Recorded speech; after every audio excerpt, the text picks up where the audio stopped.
Okay, so today is going to be a more emotional, personal type video. If you've followed my channel for any length of time, every now and then that's got to happen. Largely because, as I've said for years, reconciliation is a topic of conversation for non Indigenous people. For Indigenous people, it's lived experience. Hang on, my phone's being difficult here. There.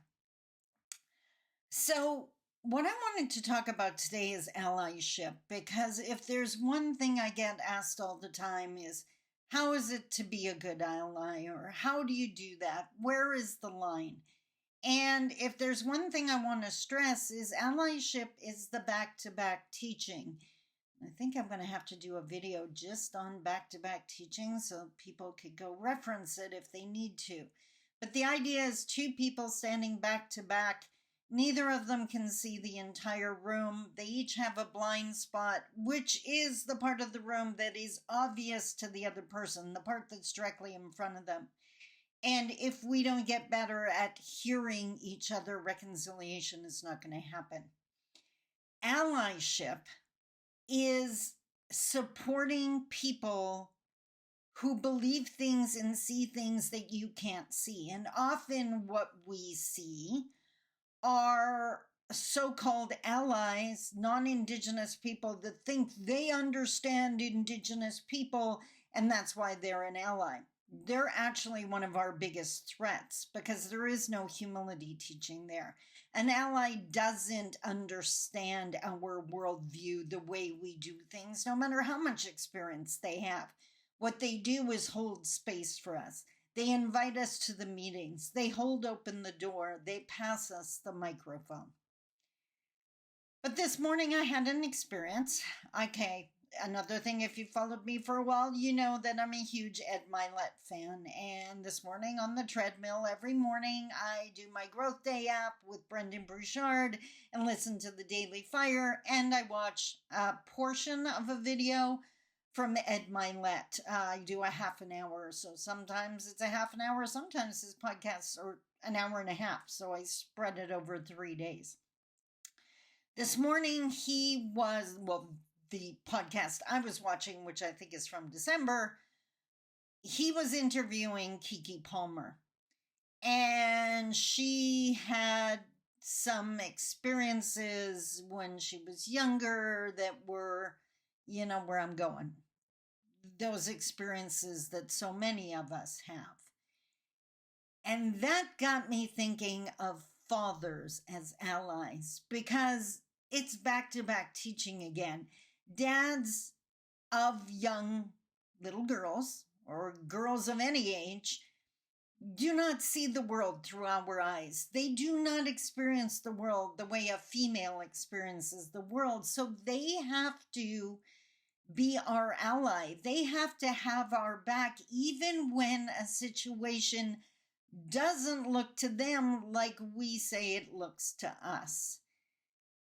So I have a story to share because my dad walked on water for many years, much to the chagrin of my brother, who definitely saw him in a different light.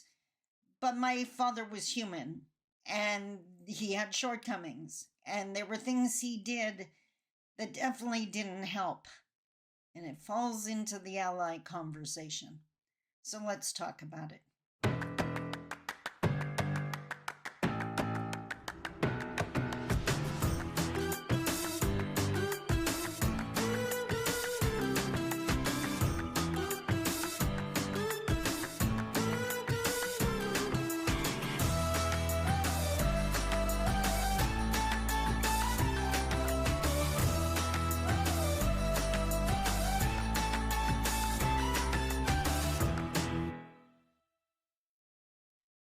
Bonjour, Mishko Pakanang Quain Adishnakas Mungdodem.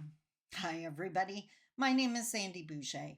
I'm Red Thunderbolt Woman of the Loon Clan, a proud member of Seine River First Nation in Treaty 3 territory in Northern Ontario. And as I mentioned in the opening, today we're talking about allyship, but it's going to be through my experience with my father.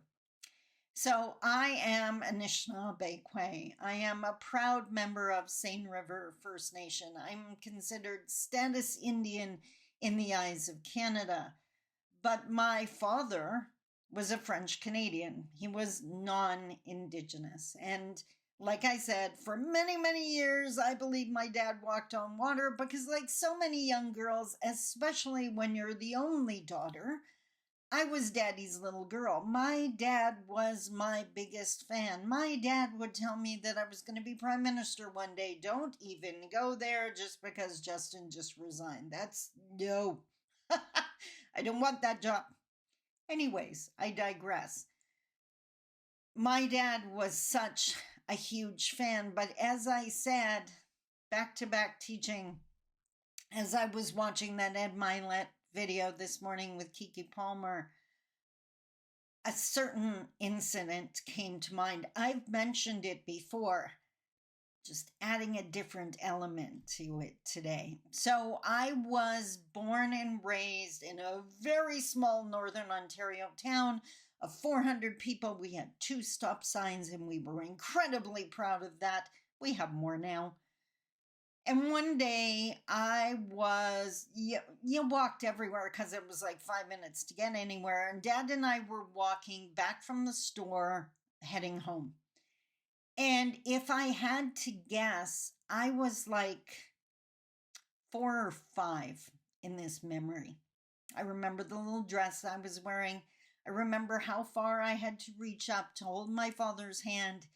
It was a glorious day. I was hanging out with my dad. It didn't get better than that in my world. But our main street, yes, had the yellow line down the middle. It was part of the highway. Was known during the summer, you would often see impoverished Indigenous people from the First Nation community across the river from the small town, or across the lake, I should say, from the small town I lived in. They would often gather on the main street. They had gone to the liquor store. They were now in various degrees of intoxicated. Some were completely passed out, and they would sit on the lawn on the main area, in the grass area, not really in front of the stores, but in front of one of the houses that happened to be on the main street. This was commonplace. So it's not like this was unusual or whatever, but on this particular day, now my dad was known to everyone. My dad was super friendly, and my dad made time. No matter who approached him, he was going to stop and he was going to talk to you and he was going to be respectful. Everyone loved my dad.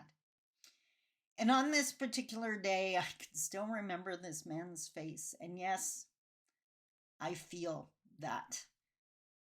The man approached us. He would probably have been late 40s, early 50s. A bigger man, intoxicated. Definitely didn't seem like he had showered in a while. And he was joking around and laughing with my dad, which was the norm. I was quite used to that. But on this particular day, the conversation took a turn. And the man thought I looked pretty amazing in my cute little dress. He thought I was very pretty, and Dad agreed that I was. And then, now remember, I was born in 1964, so we are talking about 1969 when this happened. Different mindset. What I'm about to share would definitely have been approached or treated, heard differently in modern times. The man was joking around, and he reached in his pocket and he brought out a quarter, and he offered the quarter to my dad to buy me. He wanted to take me home because I was such a pretty little girl. And here, Leo, my dad's name, here's a quarter. I want to take her home with me. I didn't understand what was happening. I didn't understand the joke. I just knew the creepy feeling I got. And I pulled away. I was still holding my dad's hand, but I pulled away from this man which resulted in my dad yanking my arm and pulling me back. And what my dad said to me, and this is the part I've shared before, is that he said that I was never to do that I don't disrespect people just because I think that they're different from me. And that is an incredibly valuable lesson, and I've chosen to hang on to that, and it's something I practice. But my dad didn't know what that interaction felt like to me. I would believe that, I would hope that every father in 2025 gets it. But there are going to be times where your daughter reacts to something differently than you do. I'm talking to the dads now, and maybe even the moms, because you're no longer looking at the world through a 5-year-old's eyes. There are times you are going to have to, if you want to be an ally to your child, you are going to have to simply take as truth how they feel. Because unfortunately, what that interaction taught me was, yes, to treat everyone as equal. That's an incredibly positive takeaway. But also not to trust my instincts, that my instincts could be wrong. And many a woman has found herself in a very dangerous situation, often with horrific consequences, because we don't listen to our instincts. I have always said that when it comes to the back-to-back teaching, if there's one thing we have to remember is you do not need to understand. You need to accept. As a non-Indigenous person, you are never going to understand what this world is like for an Indigenous person. You have to accept when we say a place is uncomfortable or worse, unsafe. So to all the dads out there, please don't make the same mistake my dad did. Don't override your daughter because you think there's a lesson to be taught here. You can share that teaching. First, make sure she's okay. Teach her that it's okay to listen to her instincts, that they're not lying to her. And teach her that you're a person that she can come to share with you what her instincts told her. Share with you what her instincts told her. Please. Because it takes a long time to unpack that stuff. Don't give her any more baggage to unpack.